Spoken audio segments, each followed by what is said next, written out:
terceira parte, então, na nossa revisão, vai tratar da soma dos n primeiros termos de uma progressão aritmética.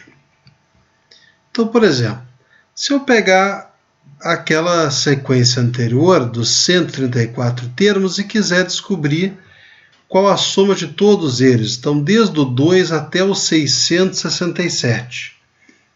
Bom, eu quero descobrir a soma dos termos, independente dos valores. Se eu substituir, aqui estão eles. Mas vamos observar uma coisa.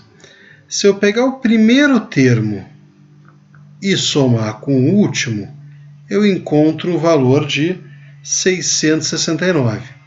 Se eu pegar o segundo termo e somar com o penúltimo, também vai dar 669.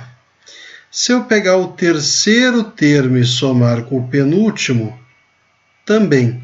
Ou seja, em 134 termos, eu vou acabar formando 67 pares, todos eles com o mesmo valor de 669.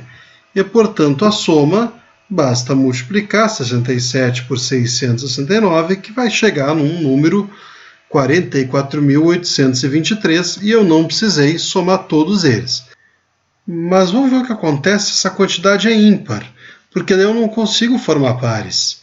Então, eu vou pegar o primeiro e o quinto termo, eu peguei poucos termos só para simplificar a conta mesmo, e a soma deu 42.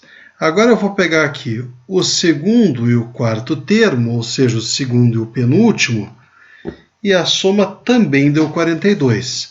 Sobrou o terceiro termo, esse aqui no meio, que olha só, deu exatamente metade do valor dos pares da conta. Então, o que está acontecendo? Eu acabei conseguindo formar 2 pares e meio. E ao fazer a conta como anterior, como é que seria? Eu vou pegar o valor do par e fazer 2 pares e meio, que seria, olha só, a quantidade de termos sobre 2. E com isso eu posso simplificar o 42 com o 2, dá 21 vezes 5, e eu chego na soma desses 5 elementos, mesmo que eu não consiga formar os pares. E aí? Mas tem uma fórmula para isso. Eu não sou um grande fã de fórmulas, mas se elas existem, ok, eu até mostro. Vamos pensar como é que a gente pode somar isso tudo. A soma dos termos está aí, A1 mais A2 mais A3, mais isso tudo eu preciso dar um jeito de chegar lá. Eu só vou inverter a ordem. E isso não tem nenhum erro. Somar A1 mais A2 é a mesma coisa que somar A2 mais A3, por exemplo, desculpa, A2 mais A1. Então não tem problema nenhum. Agora vamos lembrar uma coisa. Se eu pegar aqui, ó, o A1 mais AN é a mesma coisa que o A2 mais AN menos 1, que é até lá o AN mais A1. Ou seja, o que eu tenho? Que eu tenho N conjuntinhos iguais a 1 mais a n, se eu somar essas duas linhas. Então, eu vou ter, de um lado, 2 vezes a soma, e do outro, o A1 mais a n, n vezes. Agora, basta isolar essa soma, e está aí. Essa é a fórmula da soma dos n primeiros termos de uma PA. Na verdade, aqui está faltando um nzinho. Completo agora.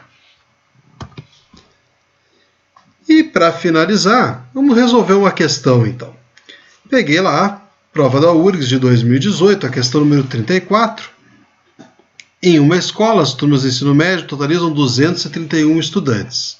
Para uma atividade festiva da escola, todos esses estudantes foram dispostos em filas, obedecendo a seguinte disposição.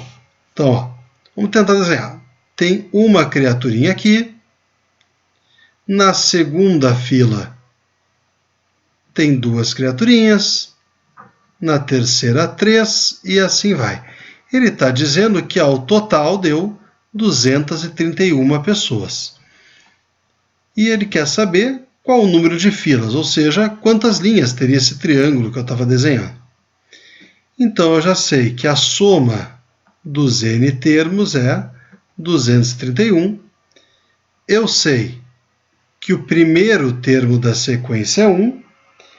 E o que eu preciso dar um jeito de descobrir o enésimo termo da sequência? Eu posso usar aquela fórmula do termo geral, que o AN é igual a 1 mais N menos 1 vezes a razão é 1 e o A1 também. Então, 1 mais N menos 1 vezes 1, que vai dar exatamente N. O que já seria de se imaginar, né, gente? Se a primeira tem uma pessoa, se a segunda tem 2 pessoas, a terceira tem 3, a enésima linha só pode ter N. Então, agora vamos simplesmente efetuar essa soma e ver o que acontece. Ó. O primeiro mais o último, como sempre aquela regularidade, vezes a quantidade sobre 2, porque forma pares, acabou fechando 231. Como é que vai ficar? Se eu desenvolver desse lado aqui, eu vou ter que n ao quadrado mais n sobre 2 é igual a 231. Jogando para o lado, eu vou ficar com n ao quadrado mais n igual a 462.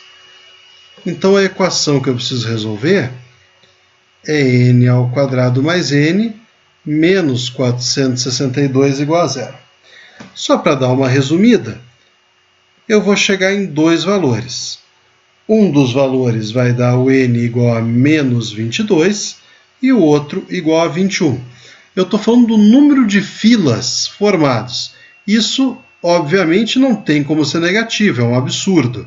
Então, só podem ser 21 fileiras de alunos, que vai marcar na alternativa B. Então, fica por aqui a nossa revisão e a gente se vê na próxima. Obrigado pela atenção, tudo de bom para vocês.